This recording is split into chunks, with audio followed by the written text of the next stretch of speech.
मेरे प्यारे देशवासियों, नमस्कार।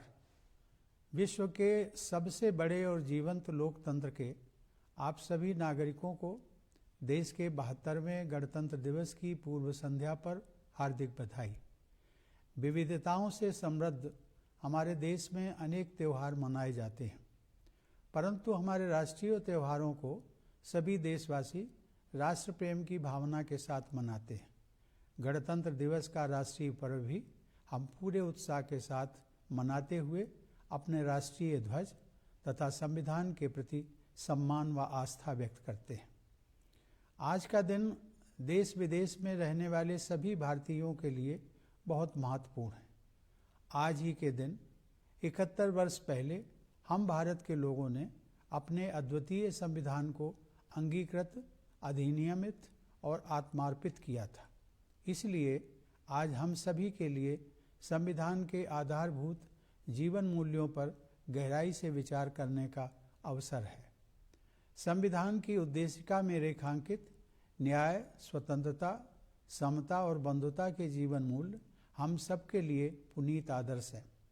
यह उम्मीद की जाती है कि केवल शासन की जिम्मेदारी निभाने वाले लोग ही नहीं, बल्कि हम सभी सामान्य नागरिक भी इन आदर्शों का दृढ़ता व निष्ठापूर्वक पालन करें। लोकतंत्र को आधार प्रदान करने वाली इन चारों अवधारणाओं को संविधान के आरंभ में ही प्रमुखता से रखने का निर्णय हमारे प्रबुद्ध संविधान निर्माताओं ने बहुत सोच समझकर लिया था। इन्हीं आदर्शों ने हमारे स्वतंत्रता संग्राम को भी दिशा प्रदान की थी। बाल गंगाधर तिलक, लाला लाजपत राय, महात्मा गांधी और सुभाष चंद्र बोस जैसे अनेक महान जननायकों और विचारकों ने हमारे स्वतंत्रता संग्राम को प्रेरित किया था। मातृभूमि के स्वर्णिम भविष्य की उनकी परिकल्पनाएं अलग अलग थीं, परंतु न्याय, स्वतंत्रता, समता और बंधुता के मूल्यों ने उनके सपनों को एक सूत्र में पिरोने का काम किया। मैं सोचता हूं कि हम सबको अतीत में और भी पीछे जाकर यह जानने का प्रयास करना चाहिए कि यही मूल्य हमारे राष्ट्र निर्माताओं के लिए आदर्श क्यों बने। इसका उत्तर स्पष्ट है कि अनादिकाल से यह धरती और यहाँ की सभ्यता इन जीवन मूल्यों को संजोती रही है। न्याय, स्वतंत्रता, समता और बंधुता हमारे जीवन दर्शन के शाश्वत सिद्धांत हैं। इनका अनवरत प्रवाह हमारी सभ्यता के आरंभ से ही हम सबके जीवन को समृद्ध करता रहा है। हर नई पीढ़ी का यह दायित्व है कि समय के अनुरूप इन मूल्यों की सार्थकता स्थापित करे। हमारे स्वतंत्रता सेनानियों ने यह दायित्व अपने समय में बखूबी निभाया था।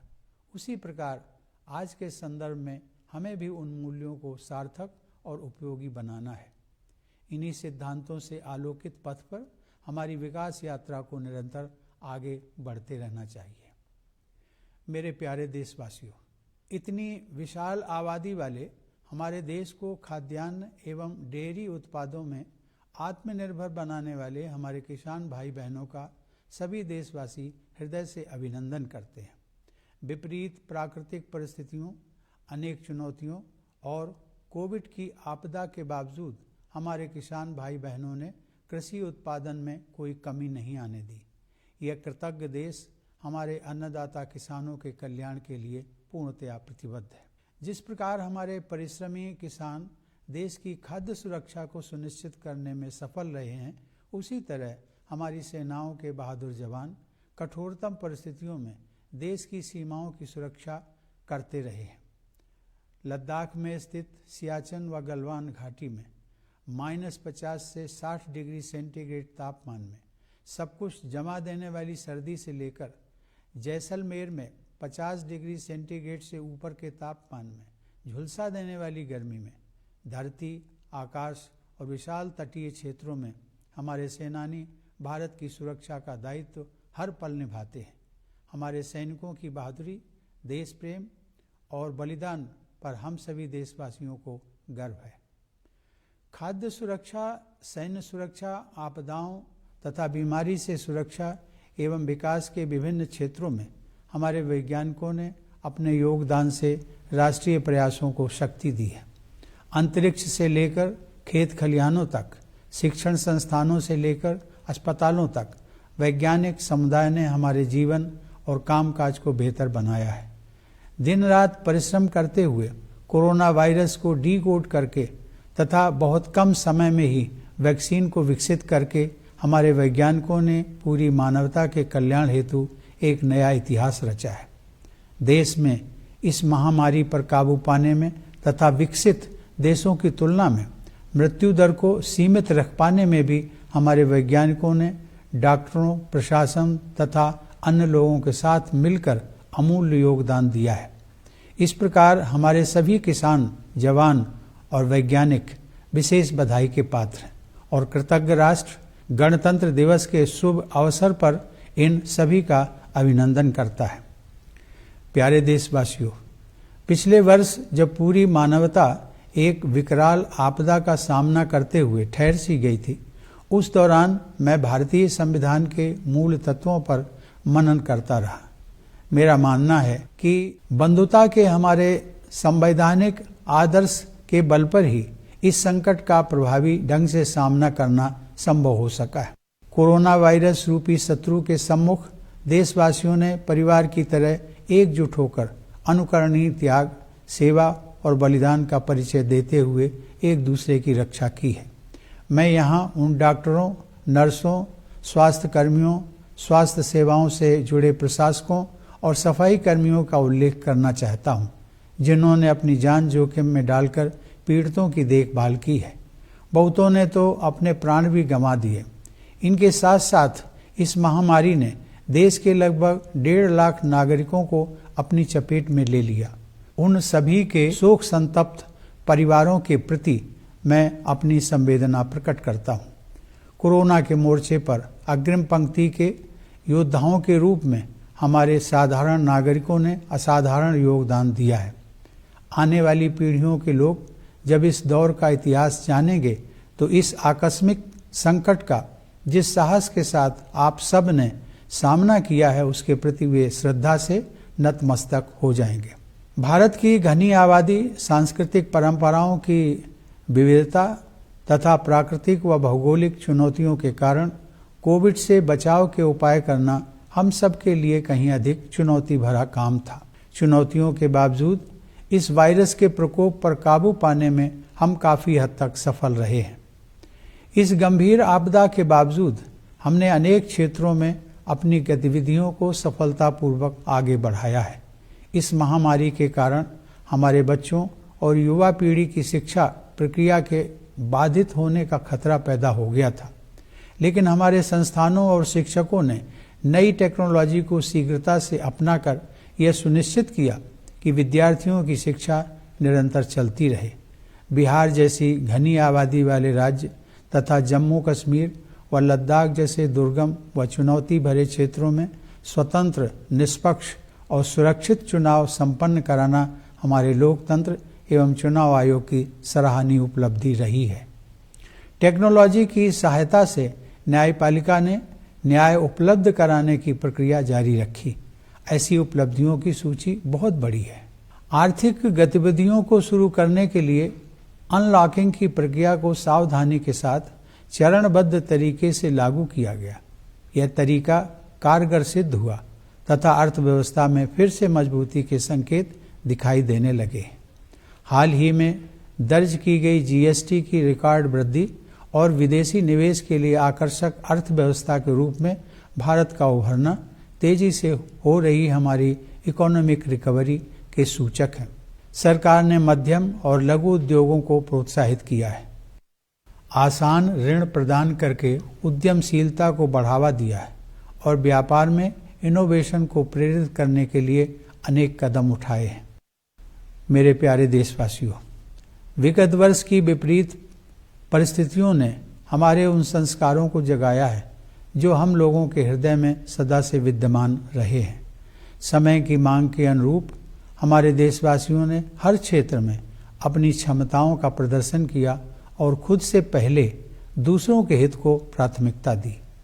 समस्त मानवता के लिए सहानुभूति, सेवा और बंधुता की इन गहरी भावनाओं ने ही हजारों वर्षों से हमें एकजुट बनाए रखा है। हम भारतवासी मानवता के लिए जीते भी हैं और मरते भी हैं। इसी भारतीय आदर्श को महान कवि मैथिली शरण गुप्त ने इन शब्दों में व्यक्त किया है। उसी उदार की सदा सजीव कीर्ति कूजती, तथा उसी उदार को समस्त सृष्टि पूजती। अखंड आत्मभाव जो असीम विश्व में भरे, वही मनुष्य है कि जो मनुष्य के लिए मरे।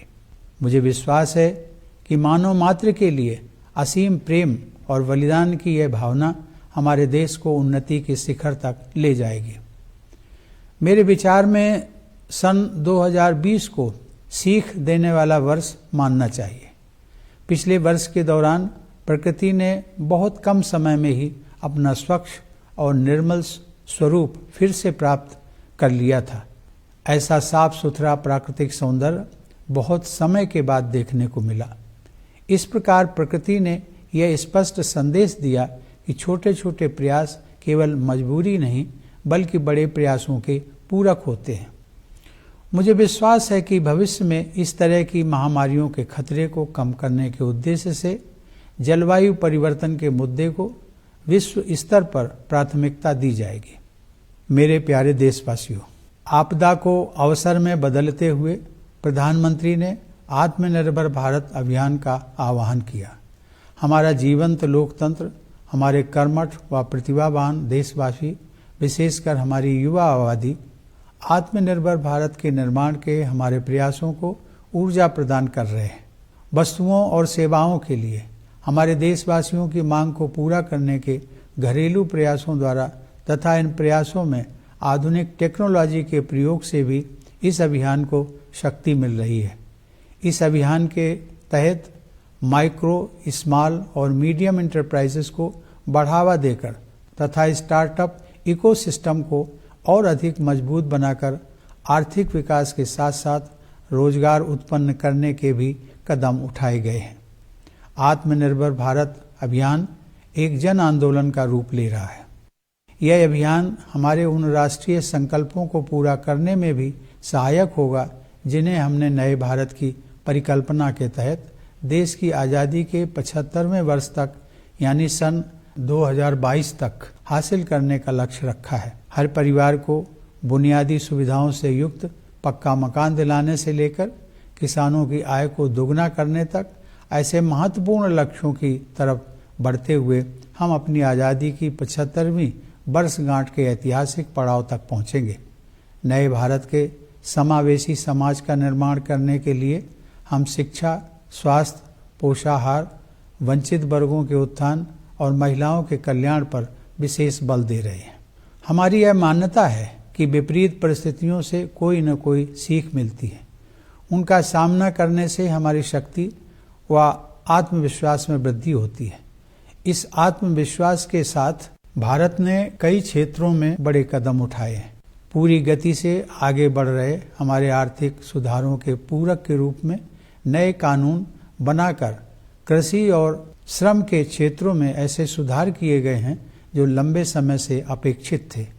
आरंभ में इन सुधारों के विषय में आशंकाएं उत्पन्न हो सकती हैं, परंतु इसमें कोई संदेह नहीं है कि किसानों के हित के लिए सरकार पूरी तरह समर्पित है।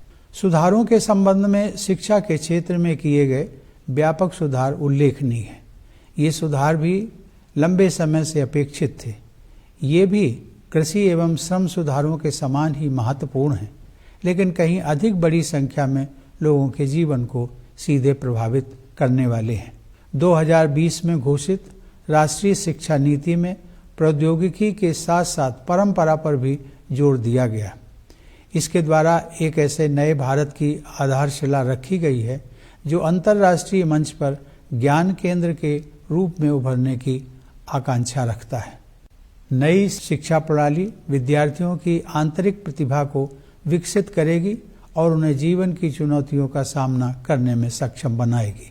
सभी क्षेत्रों में संकल्प और दृढ़ता के साथ आगे बढ़ते जाने के अच्छे परिणाम सामने आ रहे हैं। कोरोना की लगभग 1 वर्ष की अप्रत्याशित अग्नि परीक्षा के बावजूद भारत हताश नहीं हुआ है, बल्कि आत्मविश्वास से भरपूर होकर उभरा है। हमारे देश में आर्थिक मंदी थोड़े समय के लिए ही रही, अब हमारी अर्थव्यवस्था पुनः गतिशील हो गई है। आत्मनिर्भर भारत ने कोरोना वायरस से बचाव के लिए अपनी खुद की वैक्सीन भी बना ली है। अब विशाल पैमाने पर टीकाकरण का जो अभियान चल रहा है वह इतिहास में अपनी तरह का सबसे बड़ा प्रकल्प होगा। इस प्रकल्प को सफल बनाने में प्रशासन एवं स्वास्थ्य सेवाओं से जुड़े लोग पूरी तत्परता से कार्यरत हैं। मैं देशवासियों से आग्रह करता हूं कि आप सब दिशा निर्देशों के अनुरूप अपने स्वास्थ्य के हित में इस वैक्सीन रूपी संजीवनी का लाभ अवश्य उठाएं और इसे जरूर लगवाएं। आपका स्वास्थ्य ही आपकी उन्नति के रास्ते खोलता है। आज भारत को सही अर्थों में फार्मेसी ऑफ द वर्ल्ड कहा जा रहा है, क्योंकि हम अनेक देशों के लोगों की पीड़ा को कम करने और महामारी पर काबू पाने के लिए दवाएं तथा स्वास्थ्य सेवा के अन्य उपकरण विश्व के कोने कोने में उपलब्ध कराते रहे हैं। अब हम वैक्सीन भी अन्य देशों को उपलब्ध करा रहे हैं। मेरे प्यारे देशवासियों, पिछले साल कई मोर्चों पर अनेक चुनौतियां हमारे सामने आईं। हमें अपनी सीमाओं पर विस्तारवादी गतिविधियों का सामना करना पड़ा, लेकिन हमारे बहादुर सैनिकों ने उन्हें नाकाम कर दिया। ऐसा करते हुए हमारे 20 जवान वीर गति को प्राप्त हो गए। सभी देशवासी उन अमर जवानों के प्रति कृतज्ञ हैं। हालांकि हम शांति के लिए अपनी प्रतिबद्धता पर अटल हैं, फिर भी हमारी थल सेना, वायुसेना और नौसेना हमारी सुरक्षा के विरुद्ध किसी भी दुस्साहस को विफल करने के लिए पूरी तैयारी के साथ तैनात हैं। प्रत्येक परिस्थिति में अपने राष्ट्रीय हितों की रक्षा करने के लिए हम पूरी तरह सक्षम हैं। भारत के सुदृढ़ और सिद्धांत परक रवैये के विषय में अंतर्राष्ट्रीय समुदाय भली भांति अवगत है। भारत प्रगति के पथ पर आगे बढ़ते हुए विश्व समुदाय में अपना समुचित स्थान बना रहा है। पिछले कुछ वर्षों में भारत का प्रभाव क्षेत्र और अधिक विस्तृत हुआ है तथा इसमें विश्व के व्यापक क्षेत्र शामिल हुए हैं। जिस असाधारण समर्थन के साथ इस वर्ष भारत ने अस्थायी सदस्य के रूप में सुरक्षा परिषद में प्रवेश किया है, वह इस बढ़ते प्रभाव का सूचक है। विश्व स्तर पर राजनेताओं के साथ हमारे संबंधों की गहराई कई गुना बढ़ी है। अपने जीवंत लोकतंत्र के बल पर भारत ने एक जिम्मेदार और विश्वसनीय राष्ट्र के रूप में अपनी साख बढ़ाई है। इस संदर्भ में यह हम सबके हित में है कि हम अपने संविधान में निहित आदर्शों को सूत्रवाक्य की तरह सदैव याद रखें। मैंने यह पहले भी कहा है और मैं आज पुनः इस बात को दोहराऊंगा कि राष्ट्रपिता महात्मा गांधी के जीवन और विचारों पर मनन करना हमारी दिनचर्या का हिस्सा होना चाहिए। हमें हर संभव प्रयास करना है कि समाज का एक भी सदस्य दुखी या अभावग्रस्त न रह जाए। समता हमारे गणतंत्र के महान यज्ञ का बीज मंत्र है।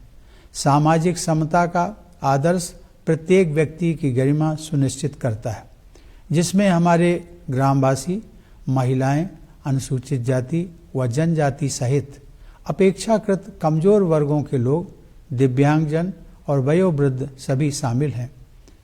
आर्थिक समता का आदर्श सभी के लिए अवसर की समानता और पीछे रह गए लोगों की सहायता सुनिश्चित करने के हमारे संवैधानिक दायित्व को स्पष्ट करता है। सहानुभूति की भावना परोपकार के कार्यों से ही और अधिक मजबूत होती है। आपसी भाईचारे का नैतिक आदर्श ही हमारे पथ प्रदर्शक के रूप में हमारी भावी सामूहिक यात्रा का मार्ग प्रशस्त करेगा। हम सबको संवैधानिक नैतिकता के उस पथ पर निरंतर चलते रहना है जिसका उल्लेख बाबा साहब डॉक्टर भीमराव अंबेडकर ने 4 नवंबर 1948 को संविधान के प्रारूप को प्रस्तुत करते समय संविधान सभा के अपने भाषण में किया था। उन्होंने स्पष्ट किया था कि संवैधानिक नैतिकता का अर्थ है संविधान में निहित मूल्यों को सर्वोपरि मानना। मेरे प्यारे देशवासियों, हमारे गणतंत्र की स्थापना का उत्सव मनाने के इस अवसर पर मेरा ध्यान विदेशों में बसे अपने भाई बहनों की तरफ भी जा रहा है। प्रवासी भारतीय हमारे देश का गौरव है। दूसरे देशों में बसे भारतीयों ने विभिन्न क्षेत्रों में कामयाबी हासिल की है। उनमें से कुछ लोग राजनैतिक नेतृत्व के उच्च स्तर तक पहुँचे हैं और अनेक लोग विज्ञान, कला, शिक्षा, समाज सेवा और व्यापार के क्षेत्रों में बहुमूल्य योगदान कर रहे हैं। आप सभी प्रवासी भारतीय अपनी वर्तमान कर्मभूमि का भी गौरव बढ़ा रहे हैं। आप सबके पूर्वजों की भूमि भारत से मैं आपको गणतंत्र दिवस की हार्दिक शुभकामनाएं देता हूं। हमारे सशस्त्र बलों, अर्धसैनिक बलों और पुलिस के जवान प्रायः अपने परिवारजन से दूर रहते हुए त्यौहार मनाते हैं। उन सभी जवानों को मैं विशेष बधाई देता हूं। मैं एक बार फिर आप सभी देशवासियों को गणतंत्र दिवस की शुभकामनाएं देता हूं। धन्यवाद। जय Hind.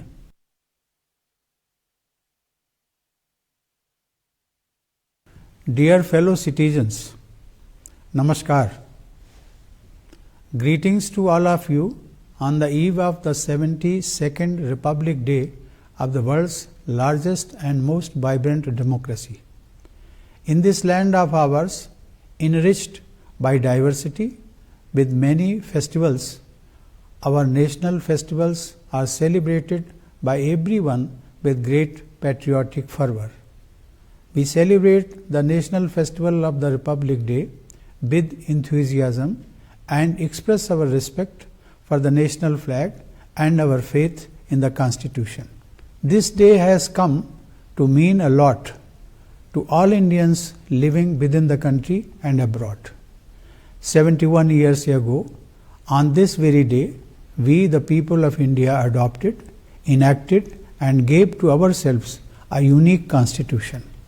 For all of us, then, this is the day to also pause and ponder over the core values that the Constitution propounds.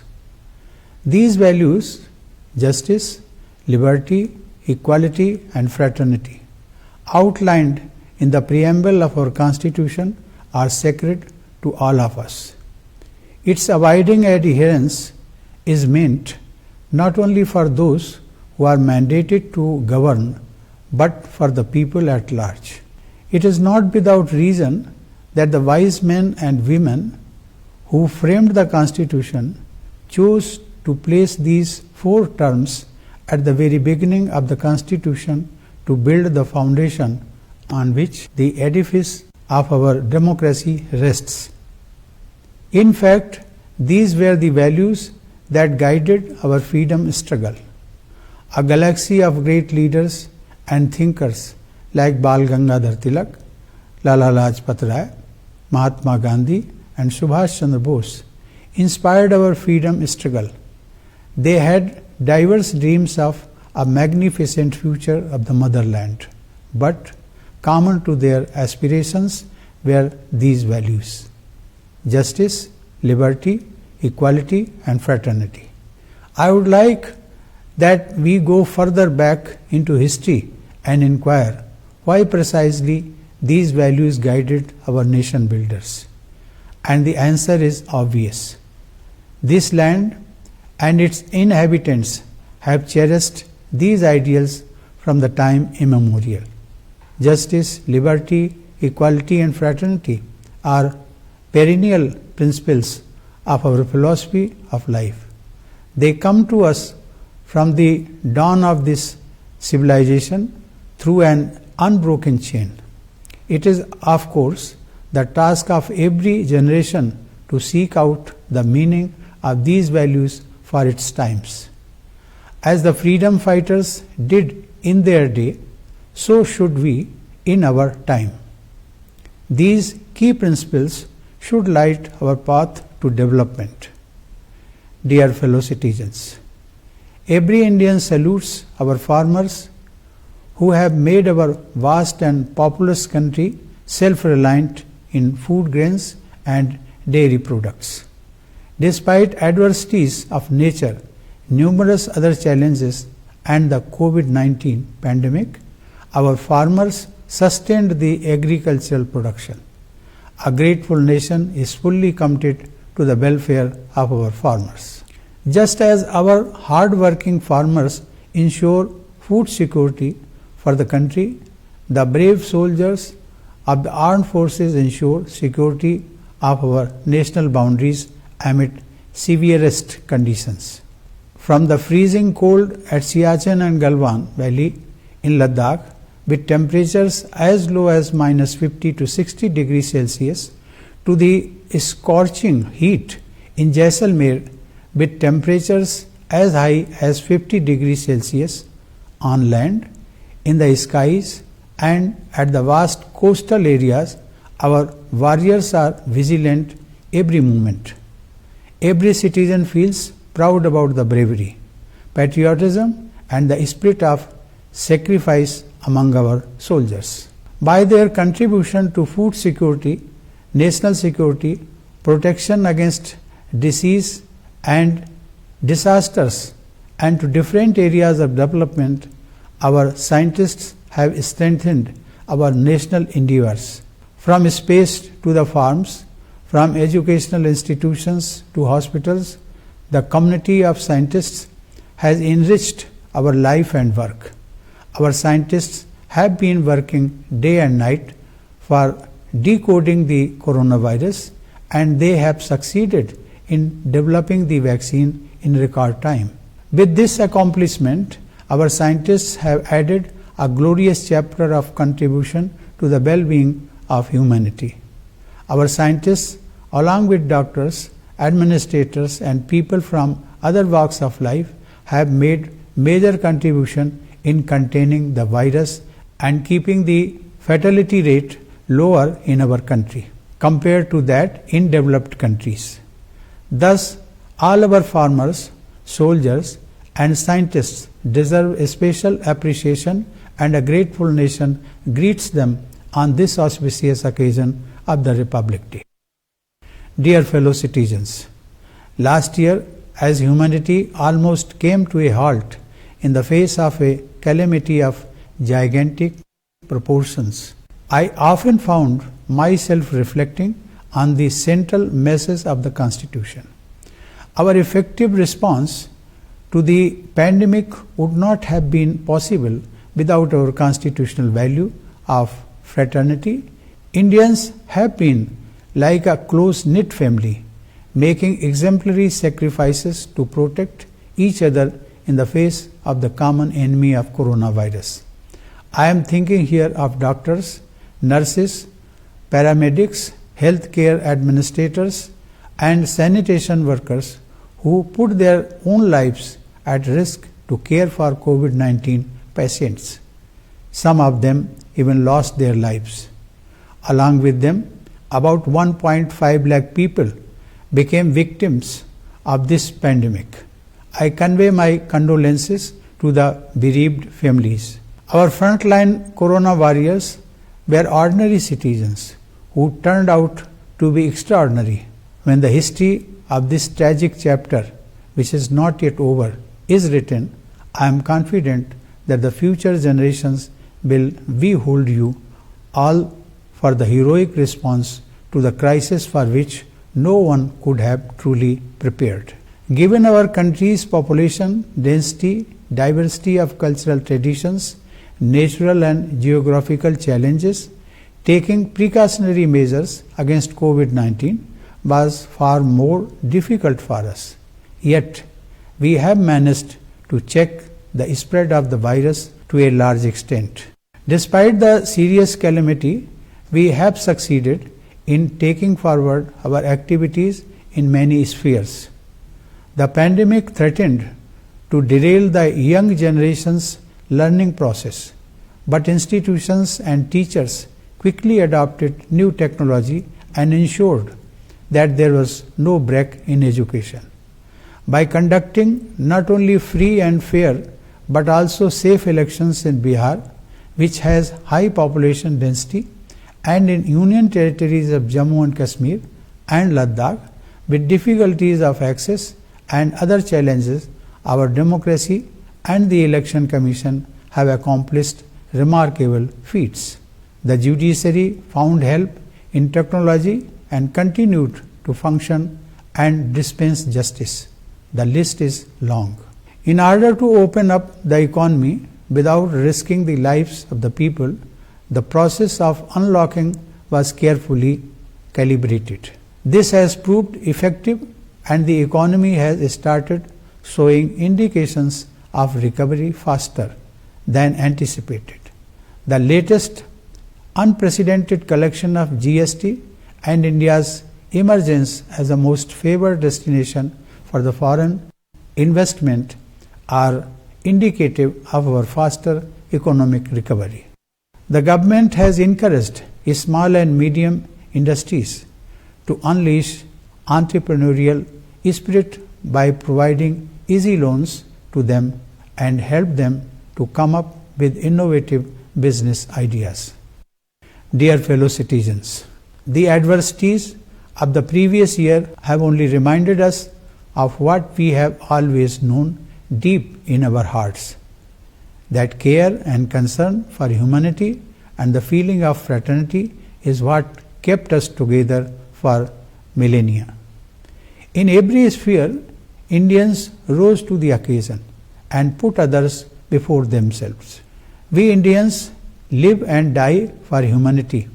This Indian ideal has been expressed by the great poet Maithili Sharan Gupta in these words: उसी उदार की सदा सजीव कीर्ति कूजती, तथा उसी उदार को समस्त सृष्टि पूजती, अखंड आत्मभाव जो असीम विश्व में भरे, वही मनुष्य है कि जो मनुष्य के लिए मरे. In English, these sentiments can be broadly conveyed in the following words. It is the benevolent whose glory lives on in songs eternal.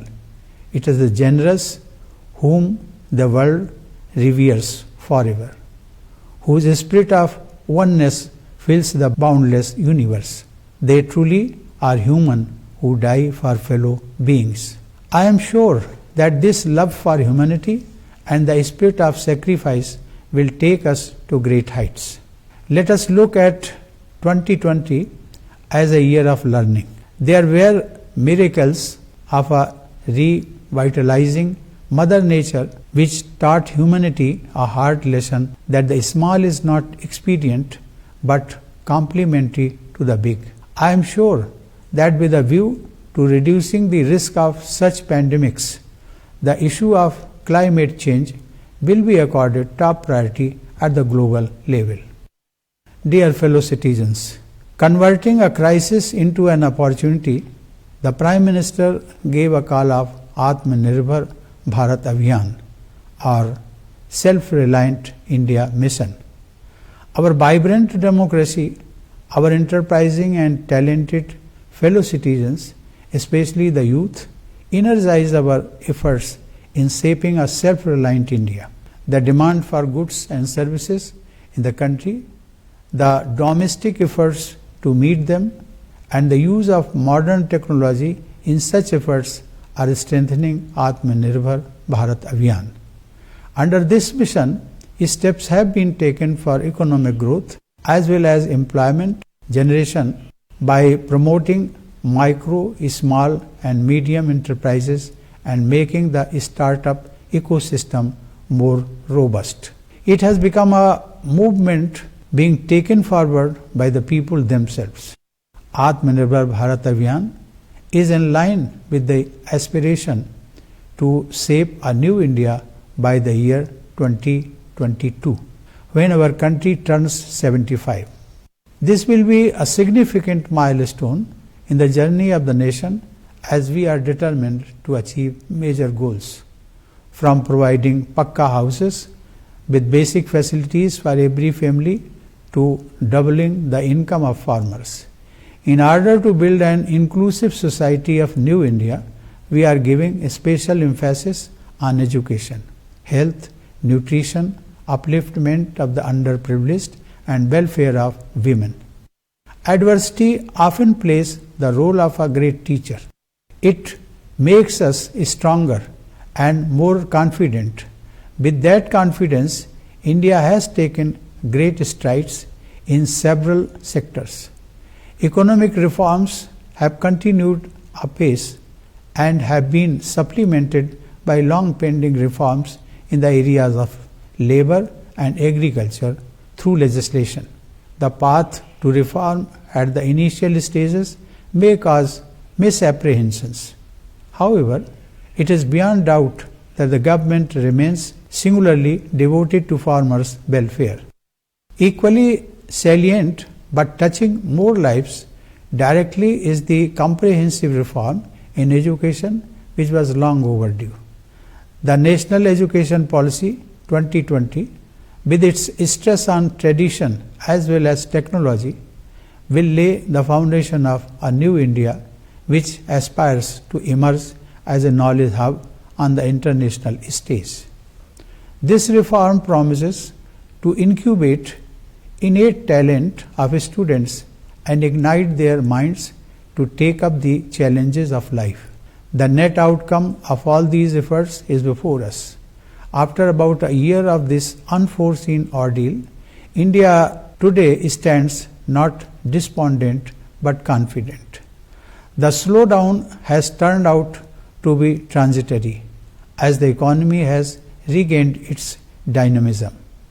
A self-reliant India has manufactured its own vaccine for COVID-19 and is now undertaking a mass vaccination drive, which will be the largest exercise of its kind in history.